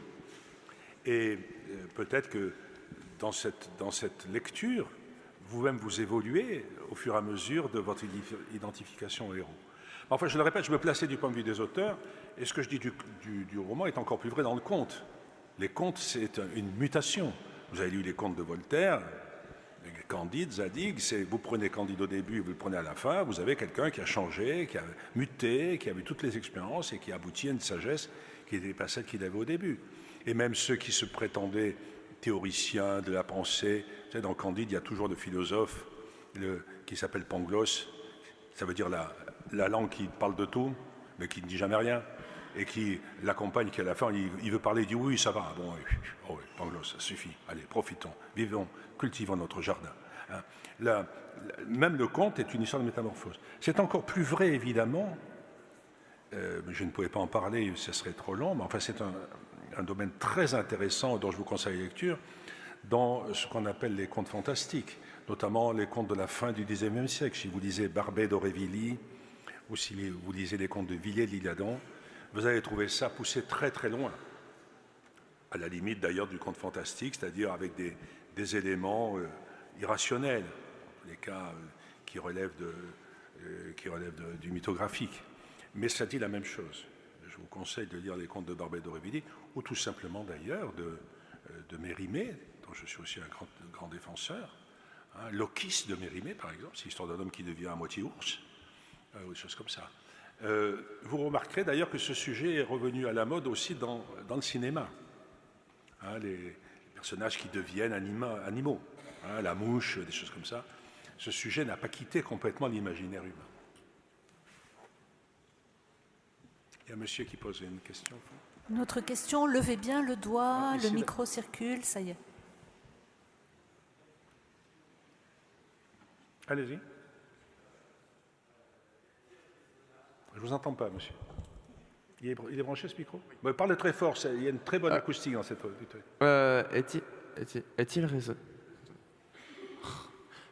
Est-il raisonnable de considérer l'identité de quelqu'un comme la somme de ses multiples métamorphoses? Si ce n'est pas ça, c'est quoi? Évidemment, c'est une question, puisque par définition, le moment où je voudrais faire le bilan, dire maintenant je suis cela, et faire le bilan de mes métamorphoses, je ne serai pas achevé. Et donc, je ne donnerai qu'un bilan provisoire. Et peut-être le moment où, dans ma vie, je pourrais le faire, ce bilan, c'est-à-dire quand je serai très âgé, c'est peut-être le moment où mon esprit sera moins prêt, j'aurai peut-être l'Alzheimer, je serai peut-être gâteux. Mais c'est ce qui est intéressant, c'est que précisément l'identité, comme le dit Montaigne depuis le début, c'est un passage. C'est quelque chose qui ne change pas. Et je vais même vous dire une chose, alors vous n'y pensez pas parce que vous avez 20 ans ou moins, et moi j'y pense parce que j'ai 77 ans. C'est aussi ce qui nous aide à vivre. Parce que nous continuons à penser que quelque chose va changer, quelque chose est possible, que les choses ne sont pas arrêtées, que quelque chose adviendra, que l'aventure humaine continue. Si je faisais le bilan maintenant en disant il n'y aura plus rien, franchement, je peux aller dans une maison de retraite et me mettre un plaid sur les genoux en faisant des mots fléchés. Ce n'est pas mon intention. Il y a donc cette idée que la vie est aventure. D'ailleurs, le mot aventure, pour ceux qui font du latin encore, mais je sens qu'ils ne sont pas nombreux finalement, c'est le participe futur d'un verbe grec, le verbe advenio, qui signifie ce qui advient. L'aventure, c'est ce qui est destiné à advenir. Ça veut dire que c'est jamais fini. Il n'y a pas d'aventure du passé. La vie est aventure. Donc, il est légitime, pour répondre à votre question, de se dire à un moment, je suis quand même le bilan de ce qui m'est arrivé, sauf que c'est jamais fini. Et donc, ce passage continuera. Et c'est ce qui fait que la vie est intéressante. La dépression, le malheur, la souffrance, c'est quand l'écran est bouché. C'est quand vous avez la mire au lieu d'avoir la télévision. Et c'est sans doute ce qui crée du malheur dans vos générations. Je vois qu'il y a beaucoup de gens qui sont inquiets, etc., parce qu'ils ont l'impression que l'avenir est bouché. Et ça les inquiète. Et ça crée de la déprime, en tous les cas de l'angoisse. Une autre question ici, deux même. Je ne sais plus qui parle là, je suis perdu. Ah oui, puis il y en a une ici. Monsieur au fond là-bas. Bon, allez, d'abord vous. Bonjour, sachez que j'ai beaucoup apprécié. Merci. Et j'avais une question, s'il vous plaît. Donc, si l'humanité, elle est sans cesse en train de changer, elle provient d'où l'expression « les imbéciles ne changent jamais ». Au fait qu'ils ne pensent pas. Qu'est-ce que c'est que l'imbécile? L'imbécile, c'est celui... Il y a beaucoup de définitions. Mais celle qui me paraît la meilleure, c'est l'imbécile, c'est celui qui a donné sa pensée à quelqu'un d'autre, qui pense à travers ce qu'autrui lui a dit de penser. Et c'est un risque que je vous invite à éviter. Penser par soi-même. Alors évidemment, les imbéciles ne pensent jamais, puisque ce n'est pas eux qui pensent. Et en plus, ils sont très contents, puisque ça leur évite de se poser des problèmes. Vous savez ce que disait Voltaire, hein? Il n'y a que des imbéciles heureux. Le problème, c'est que les intelligents, ils n'ont aucune envie de devenir imbéciles, et donc ils ne sont jamais heureux. Bon, il y a du vrai. C'est-à-dire que penser par soi-même, c'est un effort. Penser contre, ne pas s'inclure immédiatement dans un groupe idéologique qui pense à votre place, c'est pas si facile, c'est plus difficile d'être soi-même. Mais voici ma définition d'imbécilité, je vous l'ai donnée. C'est croire que ce que vous crient les autres dans les oreilles est la vérité et ne plus se poser d'autres questions. C'est l'idéologie, en fait, pour moi. Alors, il y avait voilà, les deux questions qui étaient là, qu'on va prendre.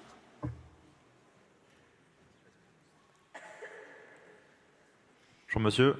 Pascal disait que le plus grand malheur de l'homme, c'est son incapacité à s'ennuyer et à être seul dans une chambre. Est-ce qu'on peut dire que c'est parce qu'il n'a plus accès à son identité sociale entourée de ses congénères, ou alors au contraire c'est parce qu'il réfléchit à son identité en tant qu'individu seul et à part de cette société? Alors ça, c'est une très belle question. Je vous en remercie, je vous en félicite. En fait, ça va quand même dans le sens de ce que nous disons. Ce que dit Pascal, la grande théorie de Pascal, c'est ce qu'on appelle le divertissement, mais qui est en fait l'imagination. Pascal dit, au fond, c'est l'imagination qui commande la vie, c'est les idées que nous faisons des choses et qui nous guident. Parce que c'est plus amusant ce qui est imaginaire que ce qui est réel. Et donc c'est plus intéressant d'imaginer que de se confronter au réel. S'imaginer immortel, s'imaginer en bonne santé, s'imaginer amoureux, s'imaginer beau, lorsqu'on est mortel, qu'on n'est pas amoureux et qu'on est laid. Sauf que l'imagination, elle nous trompe beaucoup. Et comme il dit, elle est d'autant plus fausse qu'elle ne l'est pas toujours. C'est-à-dire que souvent, elle nous dit la vérité, mais parfois, elle nous dit l'erreur. Et on ne sait pas ce qui est l'erreur. Alors, vous savez, les exemples qu'on cite toujours de l'imagination. Le plus grand philosophe du monde, sur une planche plus large qu'il ne faut, s'il y a dessous un précipice, il n'y pourra tenir. Le vertige. Même si je sais qu'il ne peut rien m'arriver, mon imagination me dit je vais tomber. Montaigne le dit d'une autre manière. Qu'on loge un philosophe dans une menue cage de fleurs clairsemées et qu'on le hisse autour de Notre-Dame, on verra s'il philosophe encore. Vous savez cette phrase, hein? Toujours le vertige. Dans ce contexte de l'imagination, Pascal théorise ce qu'il appelle le divertissement.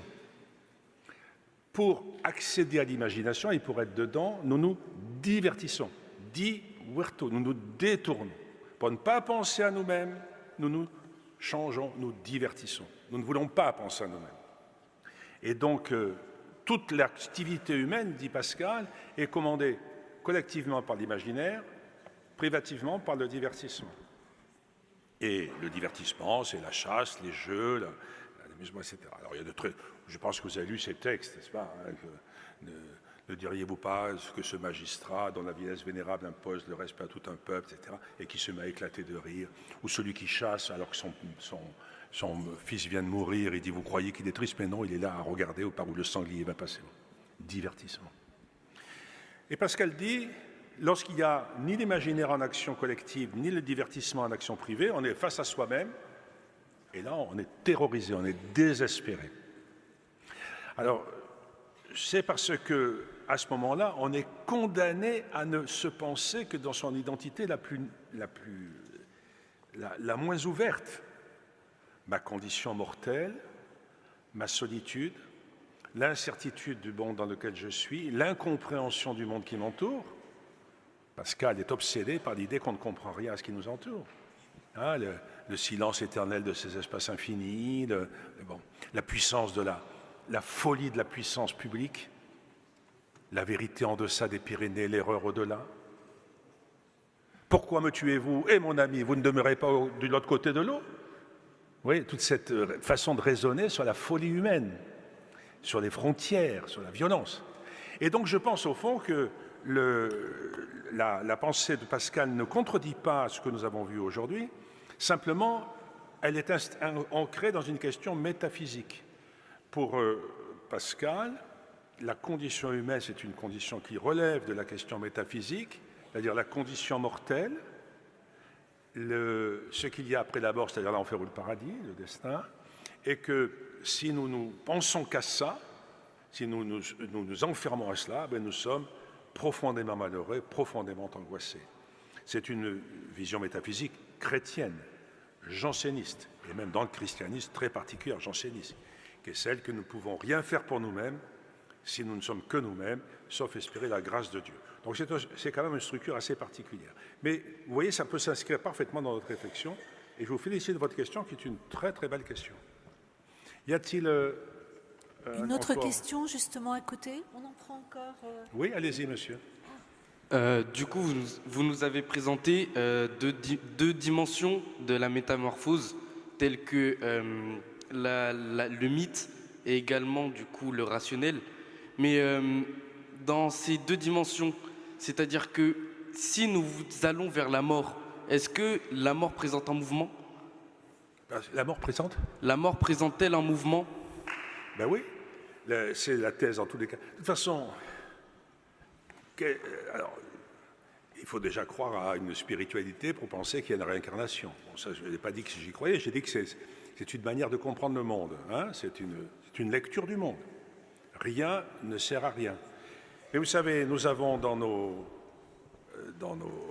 notre corps des éléments biologiques qui viennent des étoiles.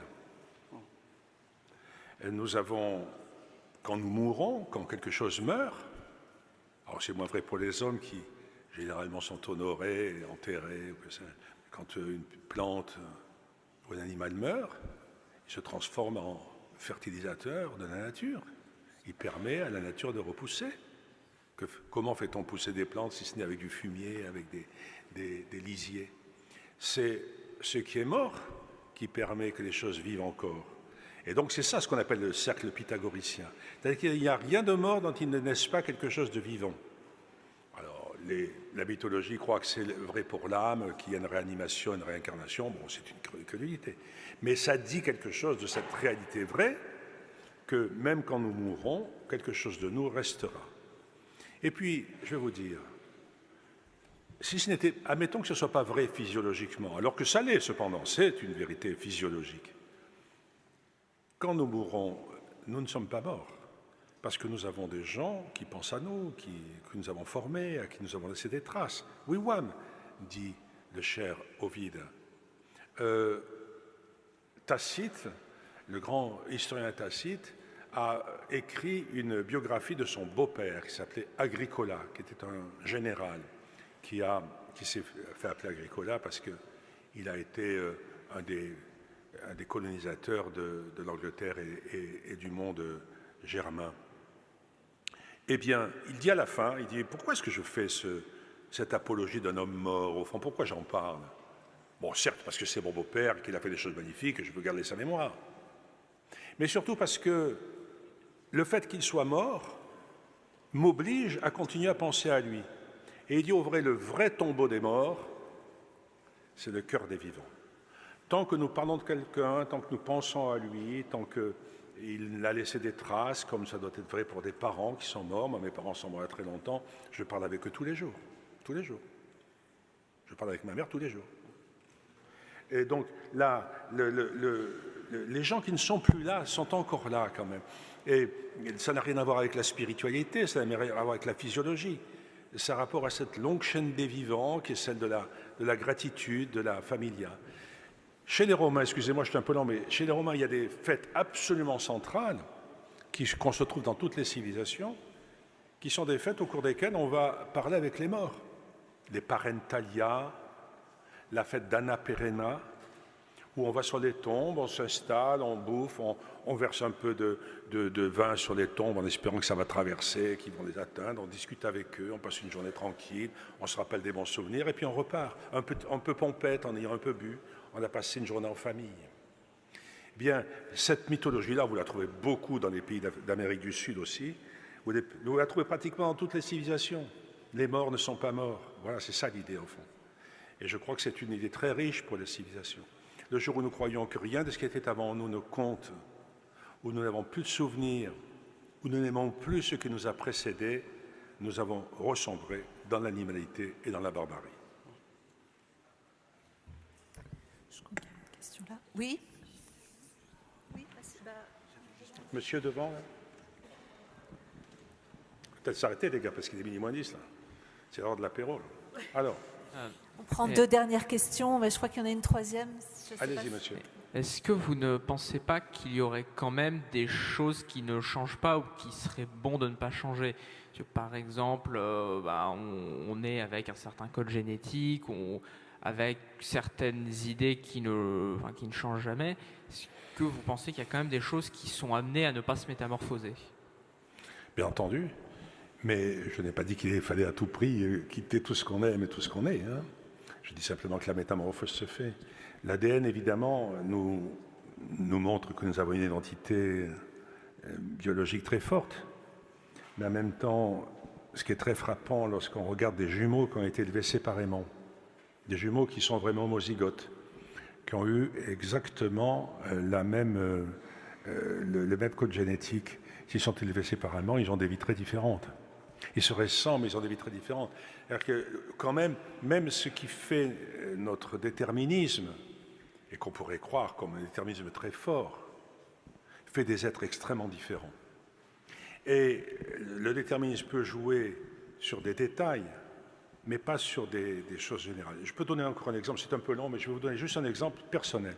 J'ai eu deux amis qui étaient des jumeaux absolus, qui se ressemblaient au point qu'on les confondait. Et ils avaient sans arrêt des anecdotes sur ça. Par exemple, un des deux, un jour, un dimanche, a une rage de dents. Il cherche le dentiste de garde. Il y va. Il arrive chez le dentiste, qui lui dit « Mais monsieur, vous êtes venu me voir un quart d'heure. Vous avez un nouveau mal ?» Il dit « Non, c'est mon frère qui est venu. » Il quitte l'endroit où il était chez le dentiste et il passe devant un petit magasin d'antiquités. Et il voit de très jolies assiettes qui lui plaisent. Il y a 6 assiettes. Il rentre dans le magasin et dit « Je voudrais acheter ces assiettes. » Il dit « Mais monsieur, vous êtes venu les acheter il y a un quart d'heure. Vous avez dit, il viendra les prendre demain. » C'est les frères Hermas, tu les as peut-être connus.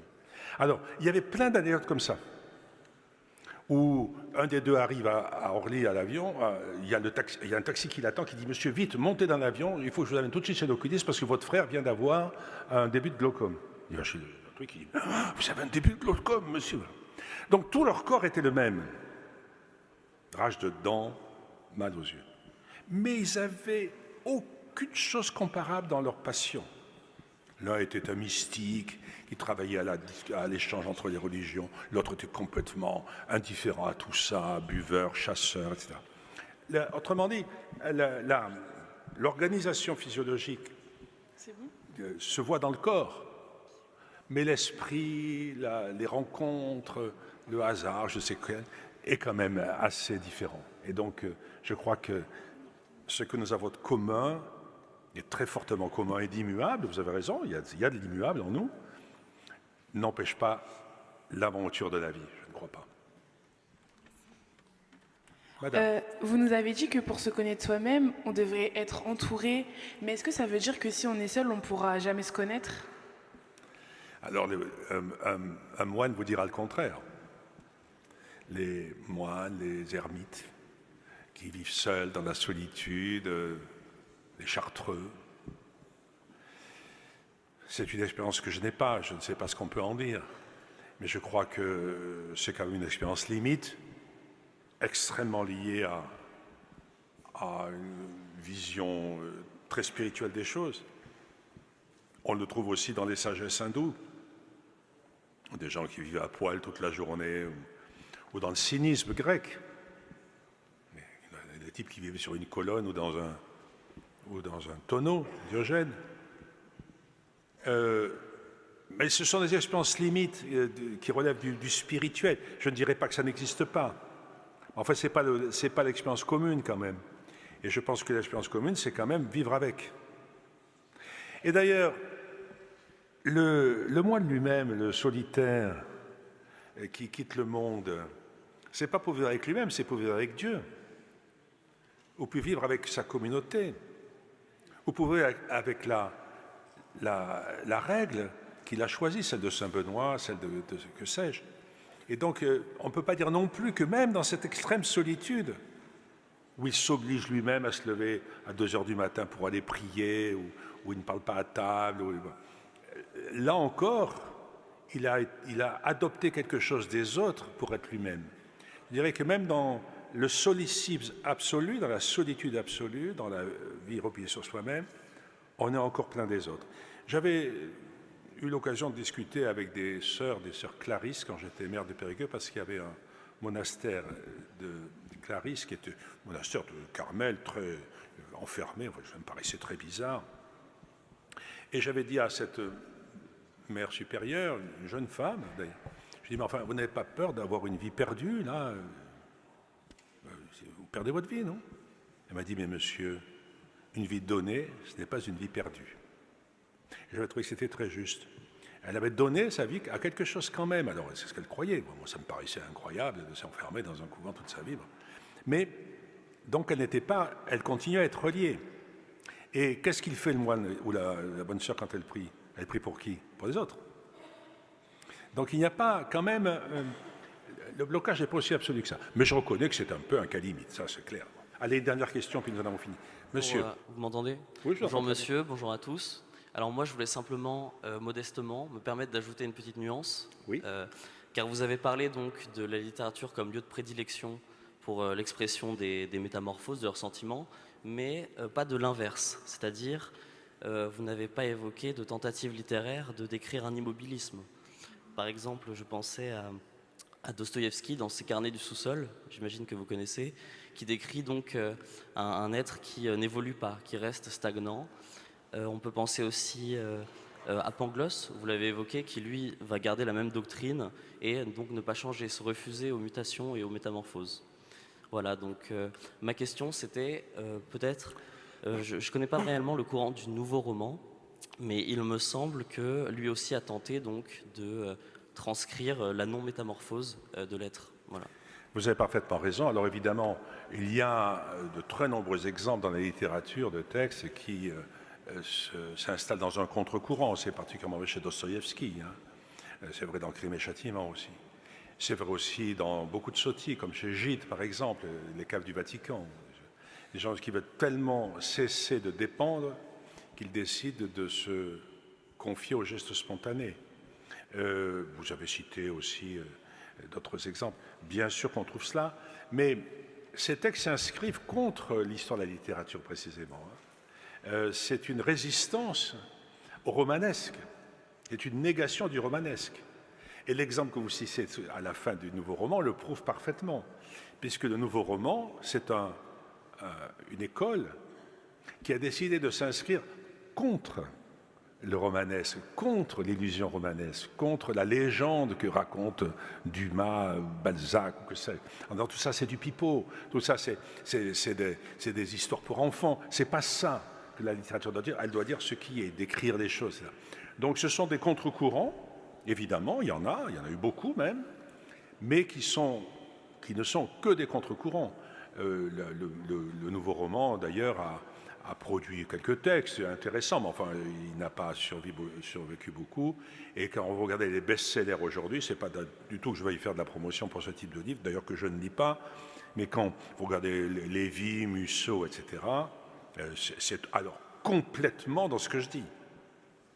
Chez Lévy, d'après ce que je sais, il y a beaucoup d'histoires de types qui renaissent, ou qui se retrouvent, ou une femme qui est devant son mari qui est en train de mourir à l'hôpital, et dit je vais te quitter, il meurt, puis elle sort, elle le retrouve, enfin bon, pas des trucs comme ça. Ça plaît aux gens en tout cas.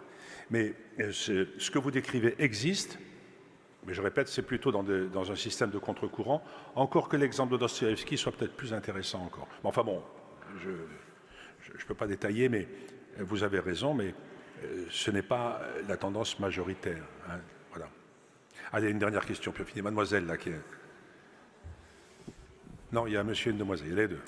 Alors, Aïe. cette demoiselle Il me qui semble est que très mademoiselle décide. avait... Oui, On pourrait rester des heures. Elle insiste hein, beaucoup. mais Alors, voilà, allez-y. dernière question. Déjà, j'aimerais vous dire merci pour le savoir que vous avez su nous retranscrire. Merci. Ensuite, ma question elle est un peu divergente parce que moi, étant donné que les métamorphoses du moi et l'éloquence, ce sont deux sujets qui me passionnent, j'aimerais savoir si pour vous, l'art oratoire, la parole, c'est un facteur important dans la métamorphose du moi ou pas. Voilà. Évidemment. Alors, c'est amusant, c'est que ça revient à la mode, l'éloquence. Il y a des concours de rhétorique, nous en faisons d'ailleurs sous la coupole à l'Institut, je vous signale, si un jour vous l'êtes. C'est aussi imposant qu'ici, hein, je vous préviens. L'éloquence, c'est à la fois quelque... Alors, je ne sais pas si on peut le relier complètement à la métamorphose, mais je voudrais en dire ceci quand même, parce que c'est un sujet intéressant. C'est à la fois un système de communication qui est relativement quadrillé. Quand vous regardez l'éloquence antique, elle a des règles, des conseils, enfin... il faut savoir faire la captatio benevolenti, il faut d'abord saisir l'attention d'autrui, puis ensuite il faut l'actio, c'est-à-dire il faut donner des mouvements, de la violence. Il faut des raisonnements qui suivent. Bon. C'est construit un peu comme une fugue en musique. Hein, vous avez des thématiques, mais avec des thèmes qui se recroisent comme un grand canon. Et en même temps, c'est vraiment un exemple de la volonté de faire changer autrui. C'est un texte argumentatif. Et l'argument a pour but de prendre quelqu'un dans l'état A pour l'amener à l'état B. Et donc, en effet, la rhétorique, l'art de la communication, c'est un art de faire changer autrui, faire changer d'avis. Les grands gens très convaincus, dont un ancien président de la République, moi je disais toujours, tu rentres dans son bureau avec tes idées, tu ressors avec les siennes. Ça c'est la rhétorique, même s'il se trompait. Un président que j'ai connu quand j'étais ministre plusieurs fois. Eh bien, mais alors c'est un peu différent évidemment de la métamorphose que j'évoque aujourd'hui, mais de fait, l'argumentatif, le texte argumentatif, c'est un texte qui cherche à modifier autrui, à le faire venir à soi. L'exemple que nous avons cité tout à l'heure, d'ailleurs, de Montaigne ou de Pascal, étant des rhéteurs de première catégorie, puisque le but, c'est de jeter le trouble chez le lecteur. C'est-à-dire que ce qui vous paraît évident, vous avez dit, mais il a raison, c'est pas du tout ce que je pensais. C'est déranger votre esprit, c'est vous déstabiliser, vous mettre à l'état de désir. Les Romains cherchaient l'étymologie du mot désir. Ils en connaissaient deux étymologies. La première, c'était le désir, c'est vouloir être une étoile, des sidus sideris, rêver aux étoiles. Oh, si je pouvais être une étoile, si je pouvais être stellaire, divin, désir. Mais la vraie étymologie est bien meilleure. Ça vient du verbe décédéo, c'est-à-dire quitter son assiette, ne plus être soi-même. Le désir, c'est quitter son état. Et l'argumentatif a pour but de nous faire quitter notre certitude, de nous sortir de la certitude. Décédéo, nous mettre en état de désir. Allez, dernière question et c'est fini. Tout à fait au fond, là-bas, une dame. Alors oui, il me semble qu'au fond, jeune fille en blanc, là-bas au fond. Dernière question.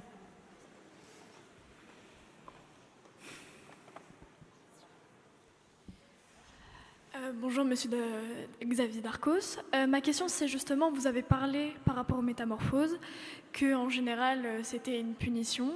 Et ma question, justement, c'est est-ce que Ovide n'aurait pas fait une exception? Et est-ce qu'il n'aurait pas justement récompensé quelqu'un ou protégé quelqu'un avec une métamorphose? Mais bien sûr que si. J'espère on sait que je me suis mal exprimé. La métamorphose peut être régressive, évidemment, elle est souvent une punition, c'est une installation dans un état fixe qu'on n'a pas désiré, mais très souvent, tout au contraire, c'est une récompense. Et notamment, c'est ce que les anciens appelaient une apothéose, c'est-à-dire une forme de divinisation, devenir un peu Dieu. Dans apothéose, théos, le Dieu. Être divinisé. Comme l'Église catholique canonise, par exemple, des gens qui ont été des saints. On leur dit, ben, ils sont immortels, et voilà, ils sont transformés en Dieu, en saints, je ne sais pas, mais enfin, bon, on les canonise. Eh bien, l'apothéose fait partie de cela. Et il y avait une apothéose même très particulière, croyance qui vient d'ailleurs du néopythagorisme. Ce serait trop long d'expliquer, je ne veux pas vous emmerder avec ça. Tout ça est lié. Néopythagorisme, morphisme et théorie de l'apothéose au 1er siècle avant Jésus-Christ, tout ça circule dans les mêmes milieux intellectuels. Il y avait même une théorie qui consistait à penser que les hommes d'élite, enfin les hommes et les femmes, que les personnalités d'élite, à leur mort, devenaient une étoile. On appelait ça un katastérisme. C'est une forme de l'apothéose particulière. Et il se plaisait à croire que lorsqu'il regardait le ciel, toutes ces étoiles, ces lumières qui étaient dans le ciel, c'était les âmes des élites qui les éclairaient. C'est un très joli mythe, en fait. Et donc, il y avait une récompense pour les gens qui devenaient étoiles ou qui devenaient dieux.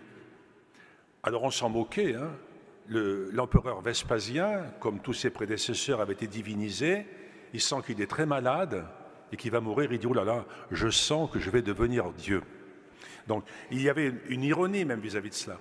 Mais il y a évidemment des métamorphoses progressives. On peut même dire d'ailleurs que la métamorphose de Daphné, la métamorphose en laurier, c'est une métamorphose progressive parce que plutôt que se faire violenter par Apollon qui l'aurait laissé tomber aussitôt, elle est immortalisée et c'est elle qui couronnera à tout jamais les héros, les dieux, les poètes, les artistes et les académiciens, puisque notre uniforme contient encore des feuilles de laurier. Donc c'est une forme d'immortalisation progressive. Et il n'y a pas, alors vous faites bien de poser cette question parce que je n'aurais pas voulu donner cette impression, il n'y a pas tant que ça de métamorphose régressive, c'est 50-50 à peu près. Voilà. Écoutez, ce sera le mot de la fin. Métamorphosez-vous bien. Et merci à tous. À bientôt.